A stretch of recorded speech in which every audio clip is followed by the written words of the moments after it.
আসসালামু আলাইকুম। খুব সুন্দর একটি বাড়ি, জঙ্গল হয়ে রয়েছে, ময়লা আবর্জনা ভরা। এগুলি ভাড়ার কারণে এরকম হয়। এখানে ঘনবসতি আছে, ভাড়া চলে নেই। কেন এই কথাটা বললাম যে একটা বাড়ির মাঝে যে পরিষ্কার নেই আর কি, মনোযোগ নাই। তো যারা এই বাড়িটা কিনতে ইচ্ছুক তারা কিনতে পারেন।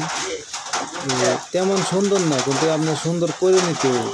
যে এই বাড়িটা কিনেন পরিষ্কার করে, মনে করেন ভাড়াটিয়ারা একটু শাসন করে সুন্দর করে নেবেন, খুবই সস্তায় বিক্রি করে দেব। এখানে জমির মালিককে সাথে কথা বলাই দেব, সরাসরি কথা বলবেন। এটা গাজীপুর জেলা মাওনার থেকে আপনার 20 টাকা অটো ভাড়া পড়বে এই জমিটার কাছে, রাস্তার পাশে, একদম রাস্তা নিয়ে। সবাই ভালো থাকবেন, সুস্থ থাকবেন, চ্যানেলটা সাবস্ক্রাইব করে দেবেন, লাইক কমেন্ট করবেন।